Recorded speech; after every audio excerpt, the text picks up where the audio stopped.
Jedan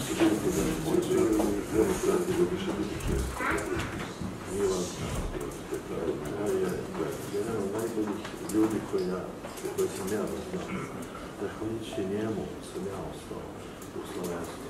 Jer on je meni rekao, slušaj, šta te briga za mene? Pređi na ovu. Na meni sad je koji na ovu narediti sastav. Za mene je tako, vidiš te, vidiš ko mene budeš vrhunskog gosta, jer znam šta nosiš u sebi. Evo te ustižu gosta, da ne mogu, mnogo te molim, to kad ti doneseš, kažeš kompoziciju, to je pravda, šta ti je bio, kažeš, dobio si sve moguće nagrade, nemoj više nego ga gledaš na njegovom što imena, mnogo znači, ona je divna, jedna Gordana, bila sama, šta ne ljudi,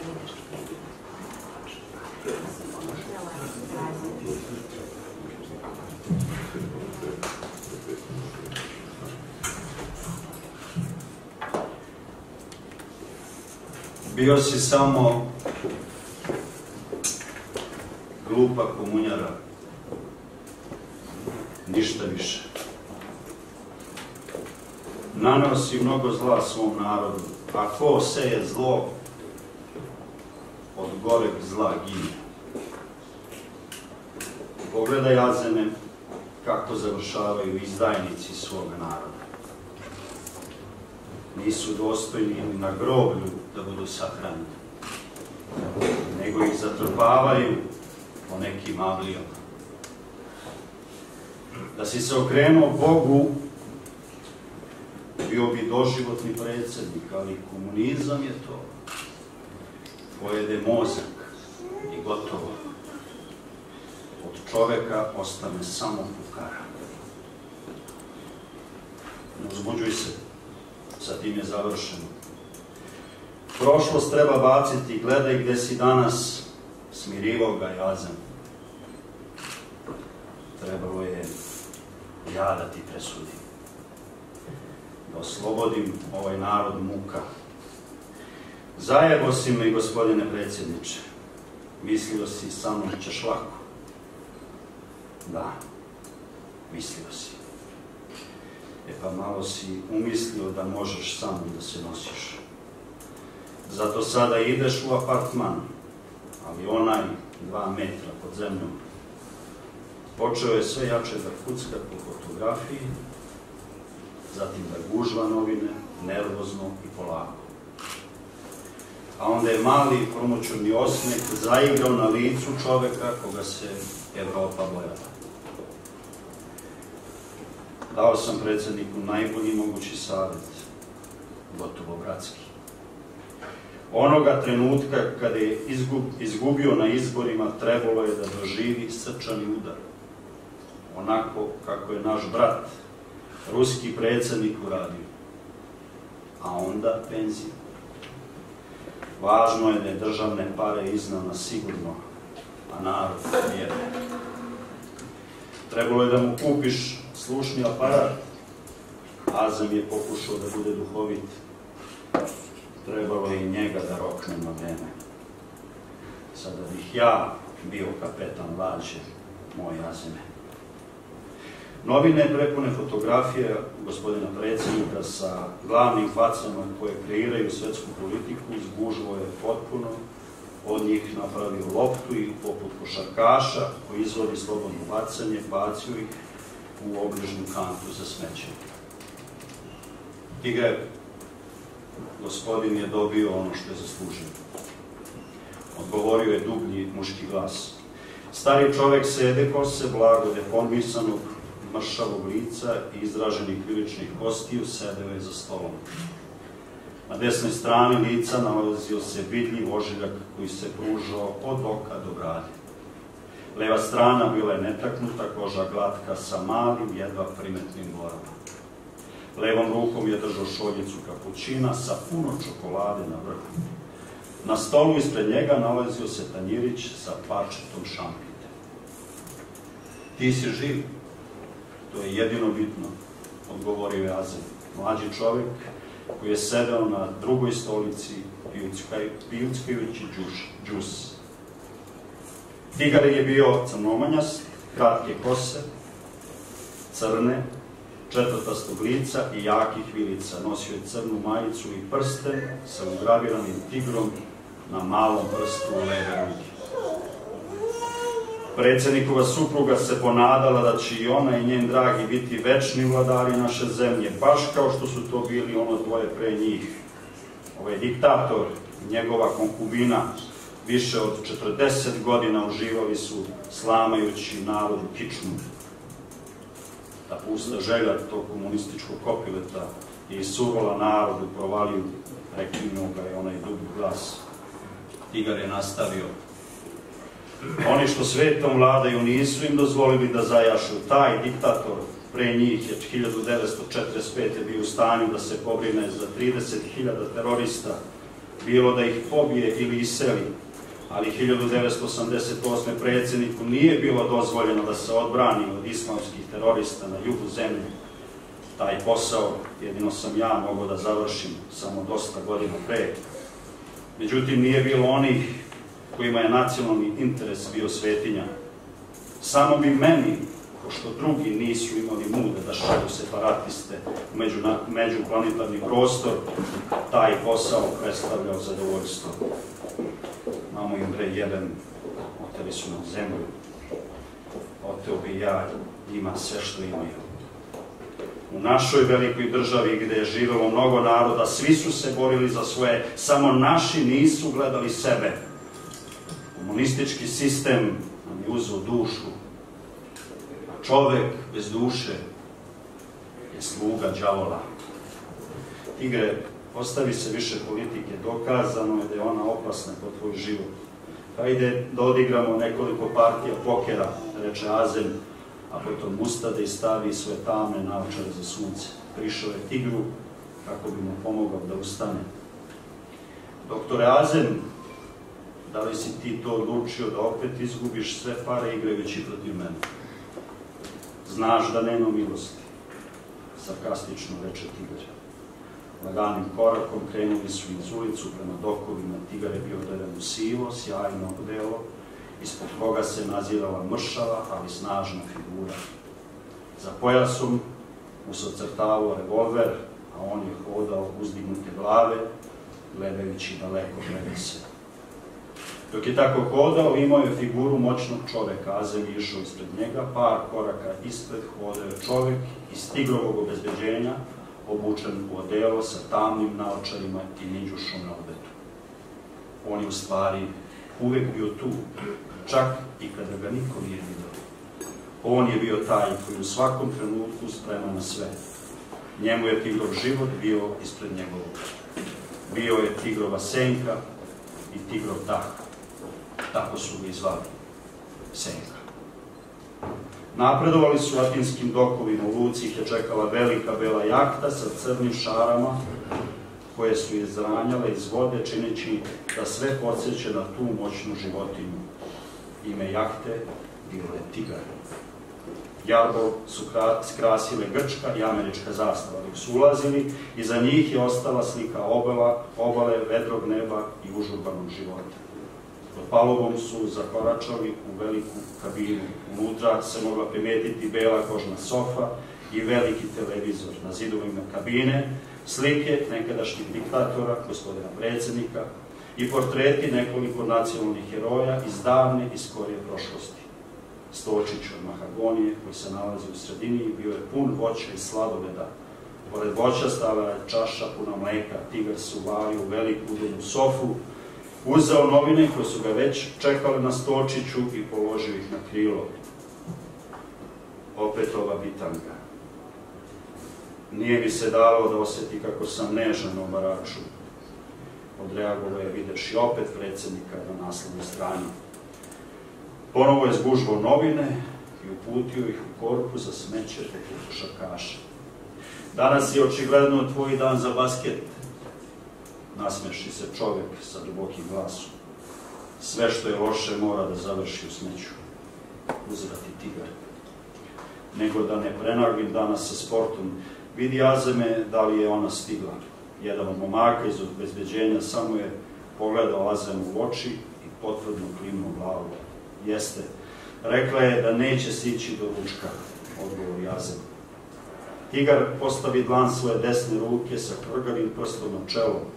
Kelner u beloj uniformi došao je do Tigra i ubacio 3 kocke leda u čašu sa mlekom. Tigre, umoran si? Brižno upita doktor Azem. Ne, Azeme, samo sam nostalgičan. Prošlo je 6 godina od kada sam posljednji put video svoju zemlju i moju porodicu. Više nisam siguran ni kako moja majka izgleda. Da li je uvenula od tuge. Krstarim ovim morima kao pirat, dok moja deca i unuci odrastaju bez mene. Kada budem dovoljno star i kada ne budu u mogućnosti da me prepoznaju, kako ću im objasniti ko sam? Jebeš ovakav život. Mi smo ti lud narod. I ja bolujem od tog ludila, a cena ludila je velika. Ja bih to pre nazvao hrabrošću i ljubavlju prema zemlji. Azeme, jebeš hrabrost i ljubav ako ostaneš sam. Opuštajući se na sofi zajedno sa svojim mislima, odlutao je u svoj rodni grad, prestonicu svoje otadžbine.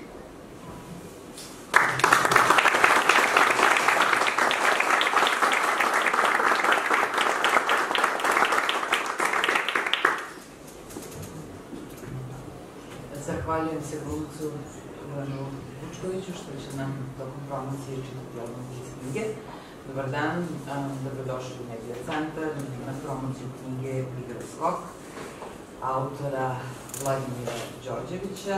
Na današnjoj promociji pored autora knjige govorit će i dramaturg Vladimir Đorđević, a ja ću vas naravno sve zamoliti, pre svega novinare, koji mislim kaže da ostali nešto da se prisuju, da se upišu u spisak prisutnih i druga molba, ako nakon gospodina Vladimira Đorđevića autora i Vladimira Đorđevića dramaturga budete imali neko pitanje za njih, ja vas molim samo da podignete ruku, se predstavite i zapišete mikrofon. Zahvaljujem se i dajem reč dramaturgu Vladimiru Đorđeviću. Hvala. Poštovanje sa moje strane, zaista je u Srbiji za mene praznik kada izađe knjiga. Poseban praznik kada izađe ovakav roman, jedan izvrstan triler pre svega i u osnovi. Ono kako će ovu knjigu najveći broj ljudi koji je budu čitali videti. Ali upravo smo danas i naravno sve čestitke autoru za ovoliku hrabrost da govori o, upravo u trenutku kad nam se nešto dešava, da govori o tome. Lako je posle nekog vremena, posle nekih decenija ili stotina godina govoriti o nekom vremenu, ali jednostavno skupiti snage i hrabrosti da još uvek dok je sve sveže, odnosno u momentu kad se dešava, jer Tigar skok nije nešto što se desilo, nego je nešto što nam se dešava. Upravo taj intrigantni i interesantni naslov svima će nekako povući misli na asocijaciju o kome se radi. Ali da ne bi čitalac bio u zabuni, autor je na samom početku dao jednu lepu smernicu i rekao da je sve ovo fikcija. Ja kao dramski pisac reći ću da je ovo jedna odlična drama, a kako reče naš veliki dramski pisac, svaka drama je laž, a ujedno je prava istina. Ovo je prava istina i baviti se istinom predstavlja hrabrost. Zato sam čestitao autoru na hrabrosti da se u ovom vremenu bavi istinom. Ali kakvom? Ona nam se daje i pruža svakodnevno na više nivoa. Sami nešto tražimo, a nekada nam nešto neko da i mi treba da izaberemo gde smo u svemu tome. Tigrov skok je jedan veliki putokaz za sve nas. Svako ko bude pročitao, moja topla preporuka da svako pročita knjigu, vidjet će tu odličnu priču, jedan odličan thriller, ali ja bih danas govorio o toj drugoj i trećoj dimenziji ovog romana. U toj drugoj i trećoj niti ove priče ja vidim nešto veoma ozbiljno. Jednu zaista, mogu da kažem, i filozofsku i sociološku studiju, gde se autor zaista ozbiljno, studiozno bavi likovima koje nam je on iznedrio, a inspirisan onome što je u stvari gledao i što je doživeo, verovatno u mnogo situacija. Jednostavno daje nam jednu studiju o nama samima. Sve će da nas povuče ta neka asocijacija, aha, ko je tigar? Zašto je nastao ovaj roman? Ko stoji iza ovoga? Čemu to? Nije bitno ko je tigar. Bitno je šta je tigrov skok. Bitno je gde smo mi u tom tigrovom skoku, odnosno nije glavno pitanje ko je on, bitno je pitanje ko smo mi. Kroz projekciju tigra i njegovog skoka treba da projektujemo nas u vremenu. Odnosno, on se bavi u toj drugoj i trećoj liniji jednim ozbiljnim pitanjem da li smo mi ljudi, oni koji su ophrani materijalnim, ili smo oni koji smo pokušali da shvatimo, ili koliko smo shvatili da smo mi Božja stvorenja. Da smo mi oni koje Bog dao po svom obličju. Da li smo mi oni za koje je 1 i 1 2? Da li smo mi racionalni i delimo sve, onako sebični, egoistični kao ljudi, ili idemo u onu drugu sferu, za što nam je potreban jedan ozbiljan skok, da budemo oni koji smo jedno. Zato kažem, između tigra i nas nema, ako idemo po onoj ontologiji Božijeg promisla, svi smo mi jedno. Niko nije ni bolji ni gori, svi smo na istoj liniji. Ako odatle posmatramo, onda će nestati ta pitanja, aha, zašto tigar, zašto ovo vreme, zašto ta priča, ko je u stvari on, ajde priznajte. Ja kažem opet, putokaz postoji na samoj, znači, ovoj prvoj i tu drugoj strani kad otvorite korice. Jednostavno, određenu formu je iskoristio autor da bi nam jednostavno otvorio oči da, vidite, mi u vremenu kada imamo, ne znam koji model mobilnog telefona, komuniciramo preko raznih satelita, mi dalje u osnovi ljudskog bića bavimo se pitanjima od kojih nismo pobegli.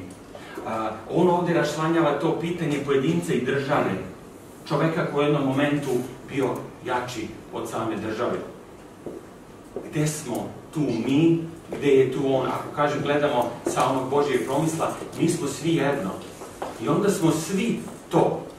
Znate, zato je ovo putokaz da se uzmemo u pamet, kažem, nismo pobegli, on rešava ovde one dileme koje se rešavaju u starom Rimu, odnos države, društva, politike, sistema, pojedinca u državi. Zar su posle toliko hiljada godina ista pitanja ostala? Zar čovek pada u istu zamku odnosa u sistema u kome je odnosa čoveka prema čoveku? Da li smo mi sami sebi bliži, da li je onaj pored nas nama toliko dalek i koliko je blizak?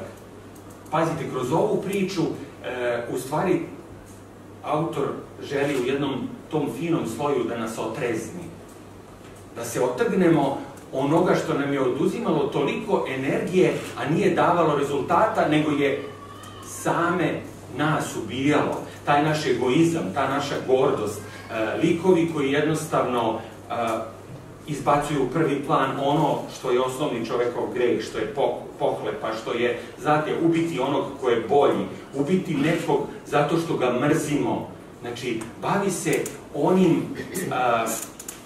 onim esencijalnim ljudskim problemima. Zato je ovo jedna filozofska studija. Kažem, u tom drugom trecu svi ćemo pročitati priču kao priču, je odlična priča, jedna odlična drama koja će, nadam se, uskoro biti i ekranizovana, odnosno odličan jedan predložak za film, odnosno seriju. Vidim da, evo, nekoliko dana kako je roman izašao, da su ozbiljne ponude već stigle od ozbiljnih produkcijskih kuća.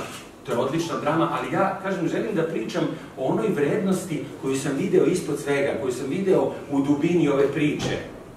To nije samo thriller koji ćemo gledati i pratiti tog lika koji nam jednostavno Tigar je na jahti u Mediteranu. U njegovoj glavi kreće drama. U gazu te jahte su rečenice ovog romana. On nam otkriva filozofiju jednog sistema. Kaže vam, od Grčke preko Rima, Vizantije do danas, ta borba između sistema, države, čoveka, pojedinca, nismo mnogo odmakli. I jednostavno ovo je autorova opomena svima nama da se manemo ćorava posla, da se manemo borbe s vetrenjačama. Otkriva nam u stvari neke fine dimenzije onoga što je nama bila enigma, ali prije ću reći zabluda. Znate, svi smo skloni da mistifikujemo neke stvari, da neke ljude dižemo visoko, da mislimo da su to ko zna kakve zavere, ko zna kakve. Ovdje nam autor daje jednu toplu priču i polako, fino zalazi, odnosno podilazi svim ovim likovima i jednostavno izobražava njih da budu obični ljudi, stavlja ih u nivo običnog čoveka i daje nama da razumemo šta je to. Mislim da su nam se negativne stvari i dešavale samo iz nerazumevanja i neshvatanja trenutka. Zato nam autor ovim trilerom pomaže, ne da razumemo taj trenutak i tu priču bukvalno kao nju. Zato kažem, nije bitan tigar, bitni smo svi mi i on sa nama i mi sa njim. Mi u njegovoj vizuri, on u našoj. I naravno bitno je kako ćemo i koliko da prodremo u samu srž te priče, da bi nam ona naravno bila na korist kao jedna pouka. Opet dolazim do tog stanovišta da nam je dao jednu veliku pouku na tih 200 strana. Eto, za ovaj prvi deo toliko bih... Evo, Ivan, možda nam početa još nešto. Dok se sunce budilo iznad Stokholma i ulice se punile užurbanom masom ljudi, Asker je ušetao u briselsku Vanderbanku, obučen u glavičasto velo, preko kojeg je nosio žuti mantil sa buketom ruža u rukama. Znajući šta traži, izabrao je šalter za kojim je sedela mlada i lepa blagajnica, Šveđanka. Nasmejao se devojci. Zdravo, rekao je ljubazno na švedskom. Nijednog trenutka ne skidajući osmeh sa lica, pružajući joj buket ruža kroz mesivane rešetke. Za najlepšu ženu ovdje. Blaganica je uzela buket vidno zbunjena, ne znajući kako da reaguje na gest ovog čovjeka. Međutim, njen izraz lica se promenio kada je u njegovoj ruci ugledala beli hrominani revolver. Želim da podignem sav novac koji imate, rekao je devojci za šalterom. Ispalio je hitac u plafon i obratio se ostalim zaposlenima i obezbeđenju. Dame i gospodo, u čemu iznenađenje? Ovo je samo obična pljačka. Ja menjam ruže za krune. Za sve vas koji ulažete nema razloga za brigu. Zamolit ću vas za saradnju, budite darežljivi i ovom prilikom otplatite svoj život. Bacio je malu vreću blagajnici, a zatim klijent koji je stajao na drugom šalteru i rekao: imamo 3,5 minuta da razmenimo ove poklone. Radnik obezbeđenja koji je sedao na stolici u ćošku nije se ni pomerio, jer je beli revolver bio uperen u njegovom smeru sve vreme dok je tigar pogledom pratio pokrete prisutnih. Podigao je kragnu svog kaputa slobodnom levom rukom, skrivajući svoje lice od kamere. Blaganica je spustila vreću na put šaltera, a klijent banke koji je stajao pored njega, stariji čovjek u belom džemperu, stavio je vreću u pljačkaševu levu ruku. Tigar je uzao obe vreće hodajući unazad, vodeći računa da kamera iznad vrata ne snimi njegovo lice. Hvala gospodo, bit će ovo dovoljno, a to u sefu nam čuvajte za sljedeći put. Ne brinite, neću vam uskratiti druženje sa mnom, vidimo se uskoro. Smeškao se, ali je motrio na svaki detalj. Čovjek iz obezbeđenja banke sedeo u ćošku, gledao u monitor ispred sebe, ali sve što je mogao da vidi bila su Askerova leđa i deo njegove leve ruke koja je držala vreće. Nije bilo ni traga od desne ruke u kojoj je bio pištolj. Kako je Asker izlazio, ubrzavao je tempo, a zatim odjulio ulicama Stokholma. Kad je izašao u banci je nastao potpuni haos. Zaposleni klijenti počeli su da viču u glas. Zašto niko ne ide za njim, vikala je uplašena žena. Gospođo, smirite se, naći ćemo ga, rekao je jedan od čuvara, pokušavajući da izgleda smireno. Ma sigurno ćete ga naći, sad je on već daleko, rekao je drugi, nadovezujući se na njihov razgovor. Možeš li da poveruješ u ovo što se ovde dogodilo, nastavio je teško, kao da je neka scena iz kaubojskih filmova. Bili su šokirani, ali su u sebi osjećali olakšanje što su ostali živi. Jedna stvar je sigurna, taj momak je zaista izgledao kao glumac, rekao je drugi, više za sebe. Uskoro su se pojavili novinari, načičkani na vratima banke. Giovanni je sedeo u kafeu, pio džus i na vestima pratio kako se cela stvar odvija. Pljačkaš, poznat jedino po svom osmijehu, danas je opljačkao banku po 22. put. Babyface, pljačkaš, i ovog puta je radio sam. Policija tvrdi da je jedina informacija koju o njemu imaju ta da je opasan, naoružan i spreman na sve, čak i na ubistvo ako je potrebno. Tokom pljačke, Lenor banke otišao je sa 113.000 kruna. Nedugo zatim opljačkao je Encelid banku ovde u Štokholmu sa plenom od 88.000 kruna. Policija tvrdi da nema nikakvih tragova jer je pljačkaš sa osmehom veoma pažljiv u trošenju novca. Informacije koje su skupili do sada navele su ih na pomisao da je novac završio na računu u švajcarskoj banci. Švedski spiker je zaključio ovim rečima. Konobarica je promenila kanal, ali se priča o opasnom pljačkašu nastavila i na drugom kanalu. Policija tvrdi da je ukradeni novac dostigao cifru od oko 485.000 švajcarskih kruna. Nalog za njegovo hapšenje objavio Interpol pod brojem B78474 posle njegovog prvog nestanka, ali posle skorašnjih događaja nalog je promenjen u A2371979, spikerka je završila. Konobarica je spustila čašu mleka sa par kockica leda ispred Giovannija. U trenutku se i Asker pojavio. Brate moji, izgleda da su te ipak prepoznali, rekao je Giovanni tiho. Ne, nemaju ništa. Samo postavljaju zamku.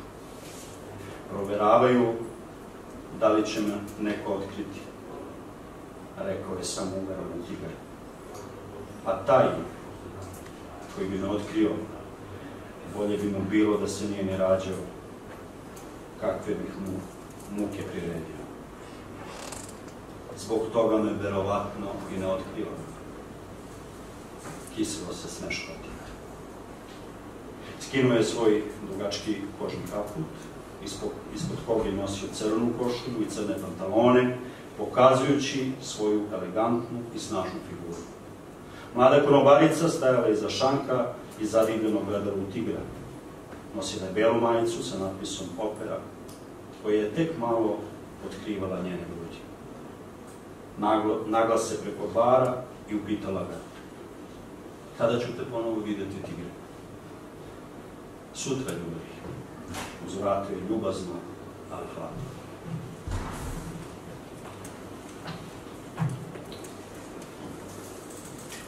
Zahvaljujem se gospodinu Vučkoviću. Još jednom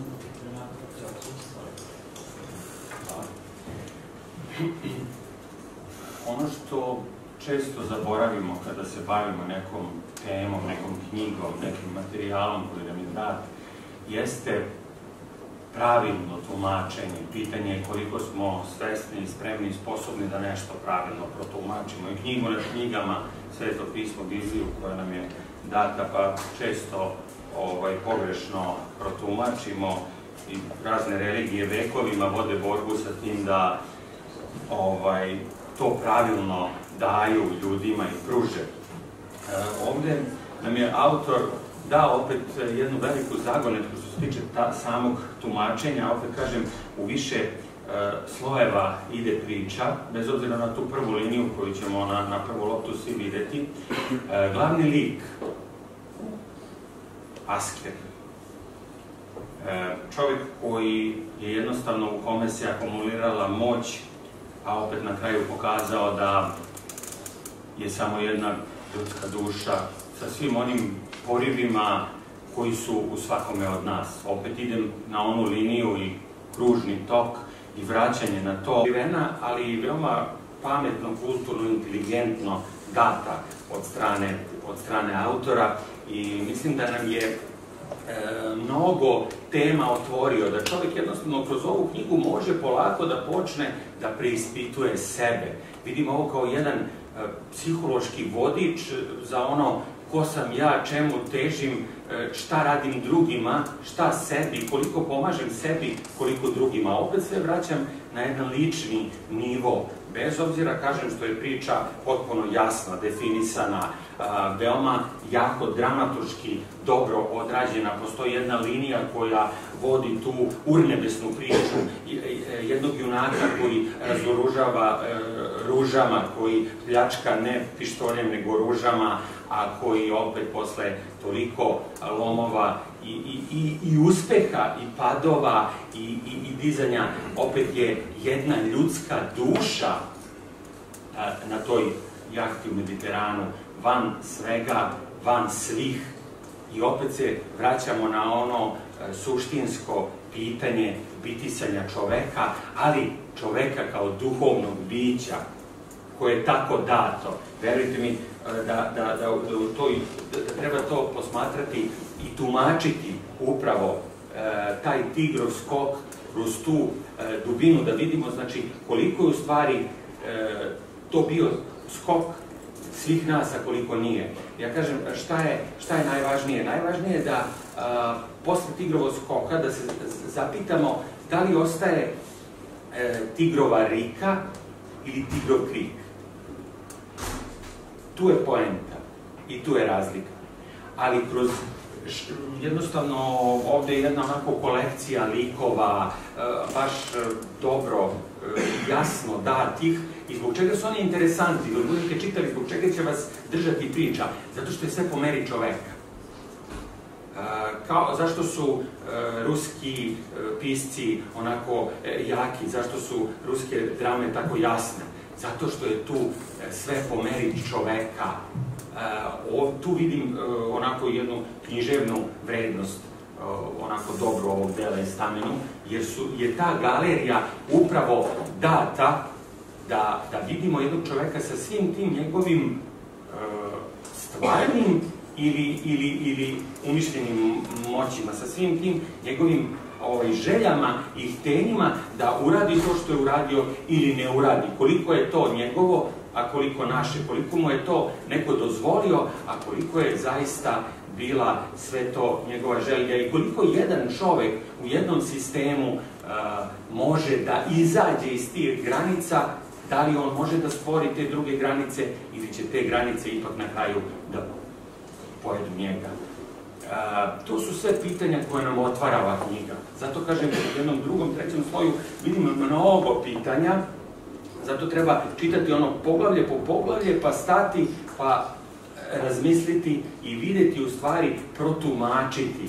Osnovni problem koji nas dovodi u zabludu svakog dana i stvara nam probleme koji nam donose prepreke svakog dana u životu jesu naše zablude, jeste naše robovanje onome što nam je neko rekao, kazao, vidjeli. Ono što smo mi napravili kao fikciju, kao neko čudo, kao neki mrak, a u stvari možda nije tako. Zato nam ovaj roman daje da uđemo polako, naravno iz vizure autora, da uđemo i u te neke druge sfere koje su za nas bile, možda svetle, možda mračne, nije bitno, ali bile nekako date kao takve i nisu se dale menjati. Jednostavno da mi možemo da uđemo tu, da vidimo gde smo, koliko smo svesni toga, znači osvestiti sebe i trenutak. Zato je ovo dobra knjiga, daće nam impuls da osvestimo sebe, da osvestimo trenutak u kome smo, a to je u stvari poenta življenja. Tako možemo jednostavno jedino da osjetimo život. Eto, kažem, želeo sam da progovorim malo o tim nekim dubljim slojevima, eto, možda će autor malo više o samoj priči. Nekoliko nedelja kasnije, dok su igrači omiljenog Tigrovog tima imali trening na terenu, on je stajao među navijačima, obučen u crveno, u boju kluba. Imali su šalove, mahali zastavama i posterima i uzvikivali ime najpopularnijeg igrača Dejva. Međutim, nedugo zatim začule su se ovacije predsjednika. Predsjedniče, care, uzvikivala je publika, a onda su svi počeli da pevaju pesmu u kojoj se spominje da i predsjednik navija za njih. Tigrova prvobitna iznenađenost pretvorila se u bes. Počeo je da maše rukama, signalizirajući im da prestanu da pevaju. Kada su se navijači utišali, ljutito im je objasnio. Zašto skandirate predsjednika?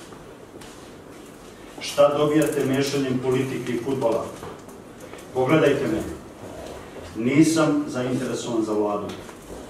Nikad nisam bio član ni jedne partije, čak i komunističke, koja je 50 godina harala ovom zemljom. Neću više ni reč da čujem predsjedniku. Kome se ne sviđa, nek menja tim ili će imati posla sa mnom, a svi koji su imali posla sa mnom i u tom poslu izgubili, sada leže ispod nekog spomenika na nekom grobu. Ja do sada nisam izgubio ni u jednom poslu. Ko sumnja, nek izvoli. Tu sam. Zagledao se u grupu kako bi video da li je išta doprlo do njih. Navijam za ovaj tim od malena, prvobitno kako bih prkosio svom ocu, koji je bio zakleti komunista. Onu priču da sam ja, vaš vođa komunista i da me je onaj veliki diktator stvorio, izmislilo je đubre naše nacije, oni koji našem narodu ne žele dobro. Samo ljudi koji se bore za vladu, a ne za ljude ili najveći nacionalni klub, mogu da izmisle takvu glupost. Zato neću da čujem da pominjete predsjednika. Nikad više. Navijači su bili tihi, uplašeni. Bio je potreban čovek jakih ubeđenja koji je mogao da izvrši uticaj na politički iscepanu naciju. Ova grupa ljudi bila je prava slika situacije koja je zahvatila zemlju. Ljudi su bili gladni glasa razuma. Poželeli su dobrodošlicu njegovom poverenju i uticaju. Plašili su se njegove moći.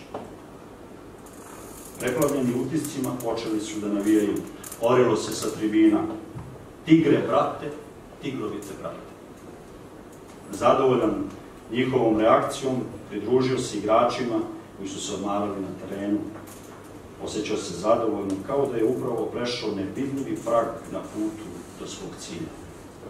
Osjetio je da je pravi trenutak da kaže igračima: momci, svratite kasnije do moje poslastičarnice, pa da odigramo neku partiju pokera.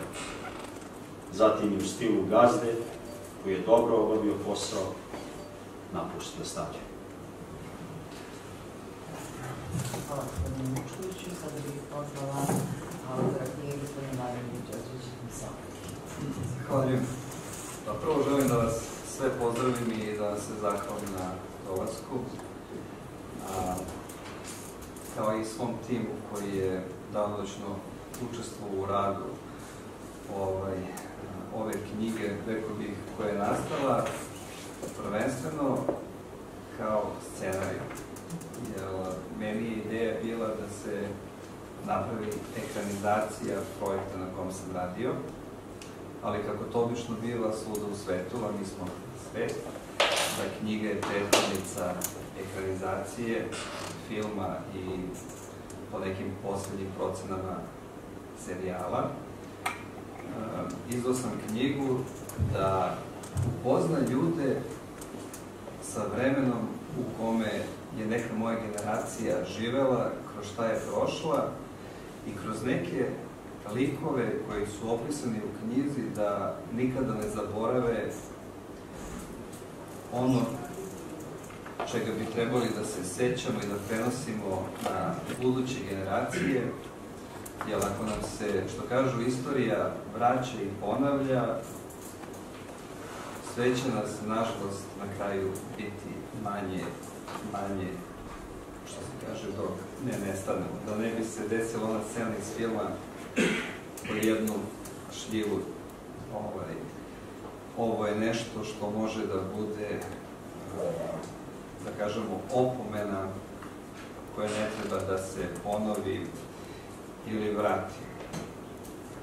Knjiga kao, da kažemo, roman, novela i moja prva, da kažem, rečenica opisuje kao fikciju, gde su namerno, ću da pročitam, gde su svi likovi, imena, objekti, mesta, događaji, neki produkt moje imaginacije, a svaka sličnost sa bilo kojim stvarnom osobom, živom ili mrtvom, kao i stvarnim događajima, sasvim je slučajna. I zašto je to tako? Pa zato što smo svi mi deo toga. Svi smo mi, da kažem, koji smo u tim nekim godinama sada bili svedoci ili pak akteri mnogih događaja, dešavanja koji su ostali za nama, a oni koji nisu tu među nama, oni su posledica tog vremena. Ne bih puno pričao o samoj knjizi, odnosno o dešavanju. Čuli ste iz reči našeg proslavljenog glumca Ivana delove knjige i možete naslutiti da o čemu se radi. Knjiga jeste uspon čoveka koji od malena bio predodređen za to što će postati ili što će mu se kasnije dešavati. Čovek koji je u svojoj ambiciji postao ne jači od države, on je postao sistem. Mi danas živimo u sistemu u kome ljudi i dalje dominiraju. Mi nemamo, da kažemo, državu koja ima zakone, ustave, odnosno imamo, ali su pojedinci uvek iznad i države, iznad naroda, iznad svega. Moj tigar je to sve bio godinama. Gospodario je i životom i smrću. Bio gospodar, što ja kažem, i dana i noći. I sve što se dešavalo se samo zato što je on to tako hteo. A država je ostala nema i nemoćna. Kažu da se ponavlja ono čemu se ne suprotstaviš i kažu da se ponavlja ono što ne zaustaviš. Mi danas imamo neke druge tigrove, možda ne baš takve kao što je moj, ali je princip ostao isti. Ova priča je odlična mafijaška priča tipa Kum. Ali kao što je rekao naš dramaturg Vladimir Đorđević, ona je predstavljena, kada neko pažljivo čita, na način gde taj tigar može da bude svako od vas, samo ako dovoljno želi, ako sme i ako ima podršku sistema. Jer da bi neko uspeo, potrebno mu je samo podrška sistema, a na kraju on će postati sistem, odnosno izlići će se iznad istog. Očekujem da ovo bude posle promocija knjiga koja će se desiti naravno po Srbiji i u regionu, mada ima ljudi koji već ne vole što je knjiga izašla, jer u njoj je problem samo jedan, a to je istina. Mi inače imamo problem sa istinom. I kada vi istinu servirate na tacni, ali naciji, onda je najlakše da vas osude i da kažu, pa dobro, jel to znači neka fikcija, to nije tako. Pa ne, evo ja sam zato i pročitao prvu rečenicu. Ne, to nije tako zato što svi žele da čuju da to nije tako. Pa ko je to? A zašto je to tako? Pa to smo svi mi. A ko je on? Vi živite život gde je on i dalje ne samo živ, nego čovek koji gospodari životima svih nas. I setit ćete se tih reči da i generacije koje dolaze u ovom sistemu su osuđene da imaju nekog tigra bez prava na svoj život, odnosno na život kakav mu se servira. Očekujem ekranizaciju koja će na neki moderan način ovu knjigu predstaviti po uzoru na ono vreme, što ja kažem, Kuma i Scarface-a, koje je, nažalost, bilo realno stanje stvari 20-ih, krajem 20-ih u Americi. Ova knjiga je realno stanje stvari, nažalost, i danas. Iako sam se vodio likovima i događajima iz 90-ih. Mi, kao država, kao sistem, kao narod, se još nismo otreznili, probudili. Mi još, nažalost, imamo našeg tigra koji gospodari našim životima.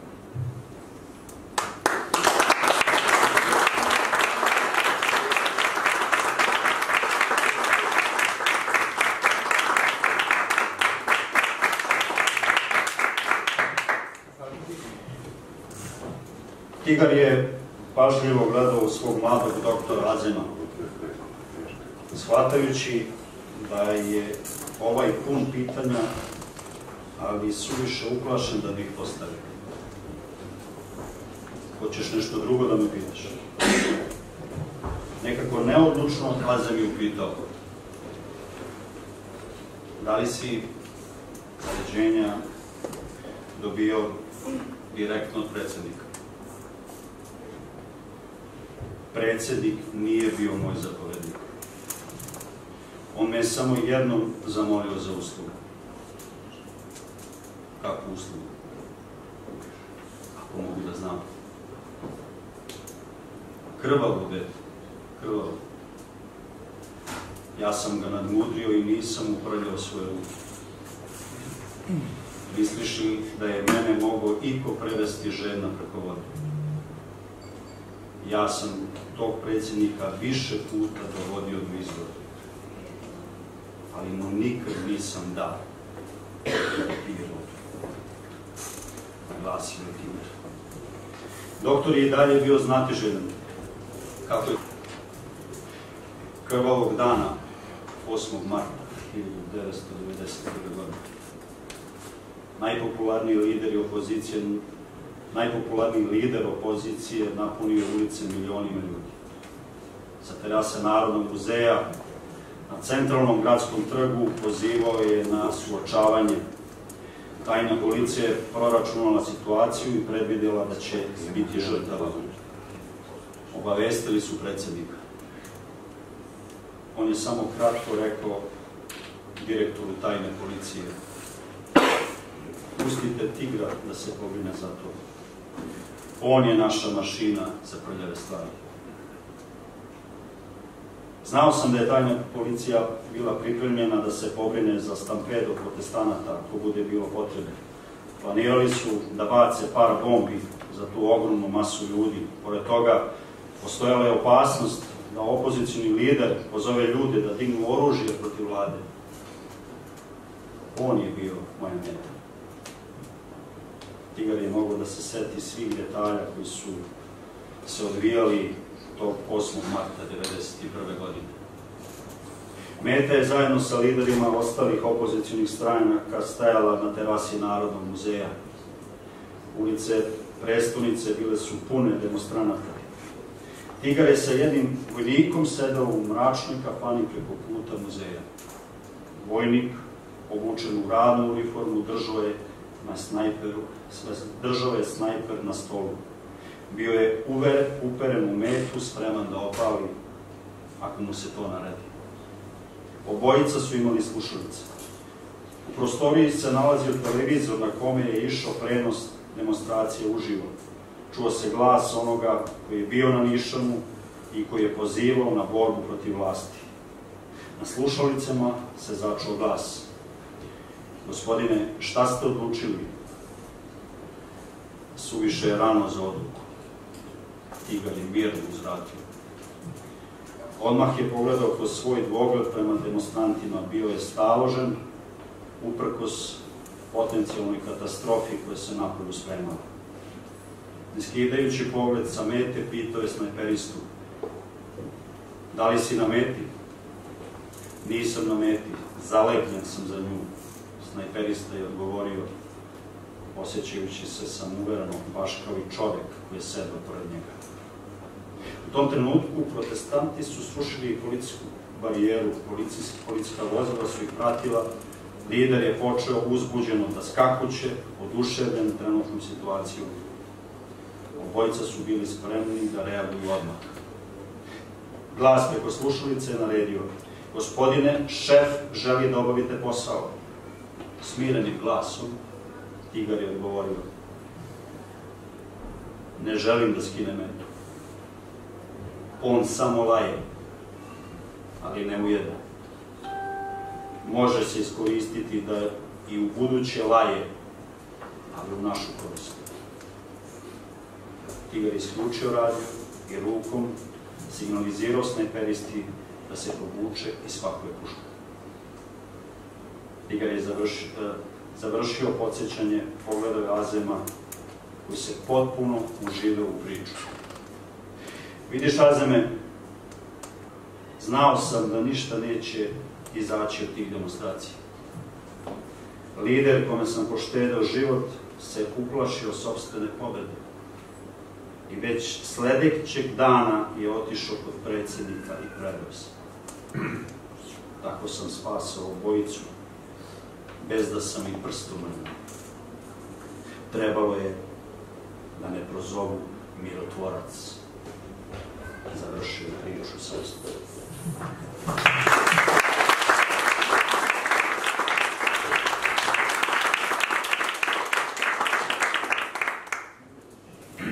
Zahvaljujem se gospodinu Vučkoviću, gospodinu Đorđević, svima vama koji ste se odazvali pozivu autora ove knjige i Medija centra i što ste prisustvovali promociji. Takođe vas molim da ostanete u Medija centru, u klubu Medija centru će biti usluženje.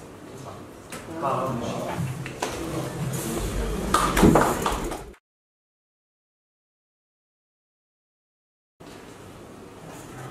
Hvala gospodinu Vučkoviću. Sada bih pozvala autora knjige gospodina Vladimira Đorđevića. Zahvaljujem.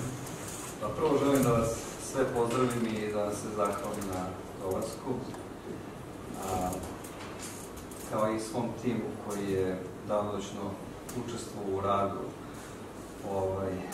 ove knjige, rekao bih, koja je nastala prvenstveno kao scenarij. Meni je ideja bila da se napravi ekranizacija projekta na kom sam radio, ali kako to obično bila svuda u svetu, a mi smo svet, da knjiga je prethodnica ekranizacije filma i po nekim poslednjim procenama serijala. Izdao sam knjigu da upozna ljude sa vremenom u kome je neka moja generacija živela, kroz šta je prošla i kroz neke likove koji su opisani u knjizi da nikada ne zaborave ono čega bi trebali da se sećamo i da prenosimo na buduće generacije, jer ako nam se, što kažu, istorija vraća i ponavlja, sve će nas, nažalost, na kraju biti manje, što se kaže, dok ne nestanemo. Da ne bi se desila ona scena iz filma po jednu šljivu. Ovo je nešto što može da bude, da kažemo, opomena koja ne treba da se ponovi ili vrati. Knjiga kao, da kažemo, roman, novela i moja prva, da kažem, rečenica opisuje kao fikciju, gde su, namerno ću da pročitam, gde su svi likovi, imena, objekti, mesta, događaji, neki produkt moje imaginacije, a svaka sličnost sa bilo kojim stvarnom osobom, živom ili mrtvom, kao i stvarnim događajima, sasvim je slučajna. I zašto je to tako? Pa zato što smo svi mi deo toga. Svi smo mi, da kažem, koji smo u tim nekim godinama sada bili svedoci ili pak akteri mnogih događaja, dešavanja koji su ostali za nama, a oni koji nisu tu među nama, oni su posledica tog vremena. Ne bih puno pričao o samoj knjizi, odnosno o dešavanju. Čuli ste iz reči našeg proslavljenog glumca Ivana delove knjige i možete naslutiti da o čemu se radi. Knjiga jeste uspon čoveka koji je od malena bio predodređen za to što će postati ili što će mu se kasnije dešavati.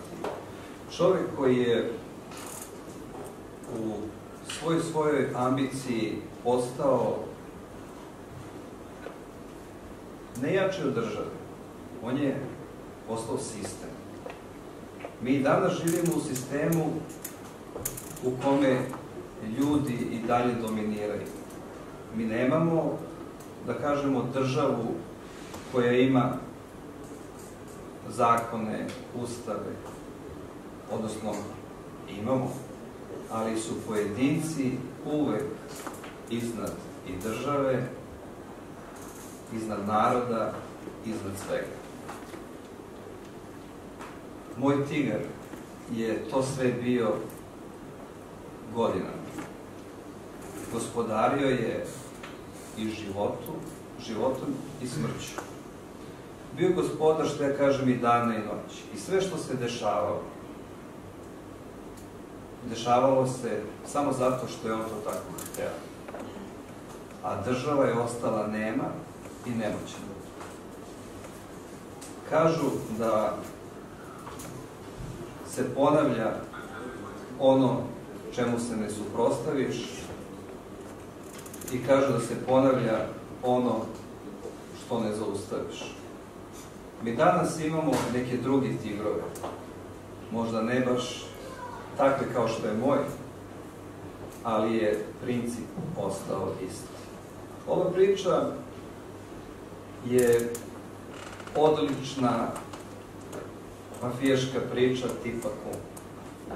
Ali kao što je rekao naš dramaturg Vladimir Đorđević, ona je predstavljena, kada neko pažljivo čita, na način gde taj tigar može da bude svako od vas, samo ako dovoljno želi, ako sme i ako ima podršku sistema.